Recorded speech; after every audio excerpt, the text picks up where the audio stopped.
we are going to be joined by Team Principal James Vowles!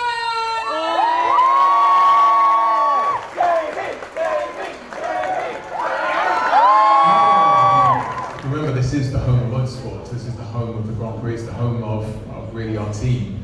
And to come back to it is always special to me. And the second benefit is I get to sleep in my own bed, which is a huge blessing. So the key point with Williams is this: we're independent. We've always been independent. We're not here to sell you a car. I don't have a car to sell you. We're not here to sell you fizzy drinks.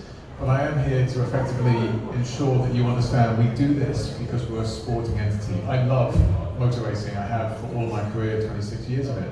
And we do it because of you, the fans, and I can't thank you enough. So thank you very much. What makes Silverstone really interesting for me is none of the circuit characteristics. When you go in the morning, I go in about 7:30 a.m. You go over a bridge, and on the left-hand side you see a big Ferris wheel stage. At 7:30 a.m. there's about 100,000 people already in Silverstone. And that, I promise you, doesn't exist anywhere in the world. And about 180 total each day. That's what makes Silverstone so unique. It's the fan base that turn up and just give their all. The other one that's unique on Silverstone, I should say as well, is we sit obviously on the main start-finish straight, but you can hear what's happening all the way in turn 9, which is the old start-finish straight, because the crowd shouts at the top of their lungs. So you can hear anything happening all the time everywhere on the circuit. That's quite unique to Silverstone. Bring sunblock this weekend, I'll tell you that much. So what Silverstone's really good at is, it depends whether you're grandstand seats or not, but the roving tickets allow you to see everywhere. Don't stay in one location. I would explore around some of the high-speed content, Maggots Beckett's. I would also go all the way down to Stowe, very different corner sequence. So my advice is, if you're able to move around, do. You can at Silverstone see all of it. And our direction and travel hasn't changed. This is a blip in all of it. We are still moving towards, this will be a championship team. Our timeline's still 2030, and I'm still confident that we're on path for it. My message to all of you is, many of you have been with us and following us for many, many years.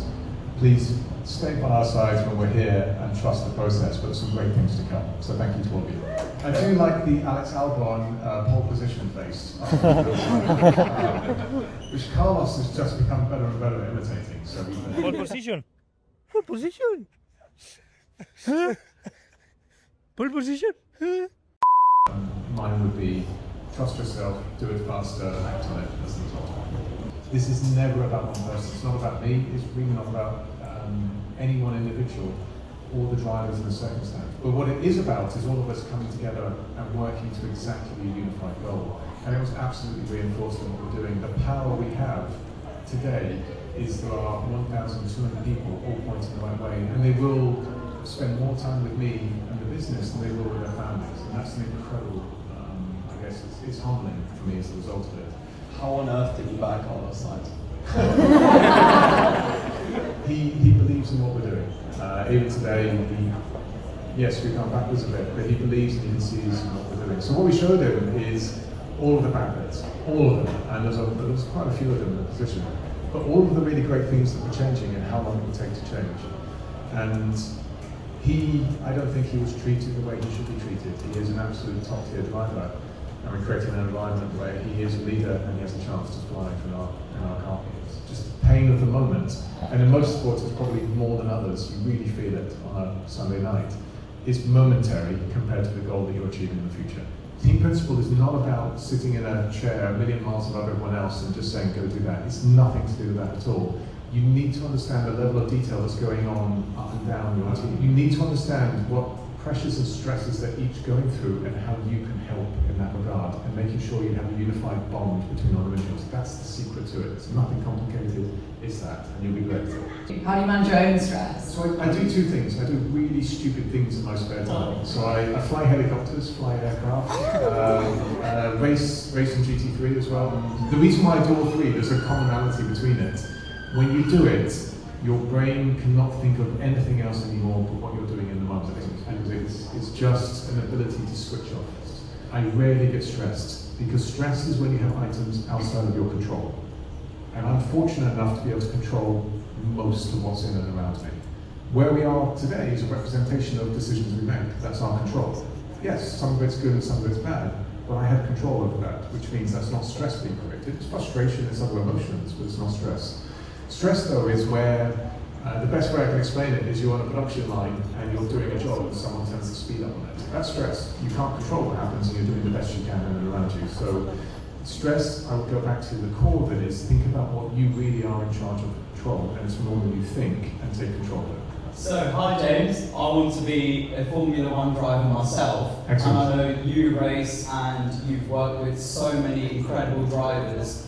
What are some things that would separate the elite of the elite from people that won't have the opportunity to be in Formula One?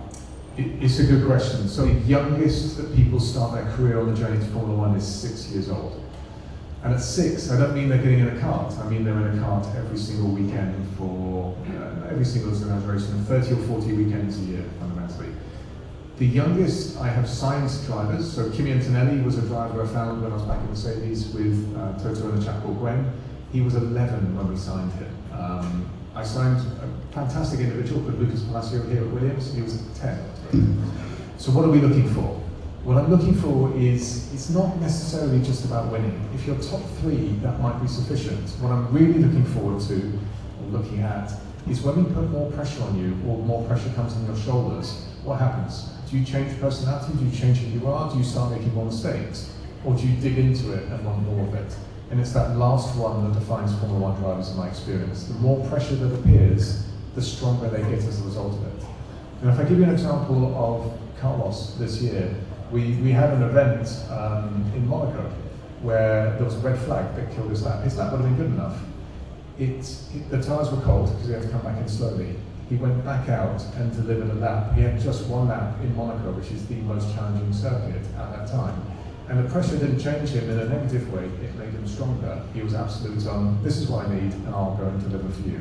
That's what I'm looking for. I'm looking for that change, that when pressure comes on, you want more of it, because performance under pressure is how you thrive, along with winning ability. Thank you so much.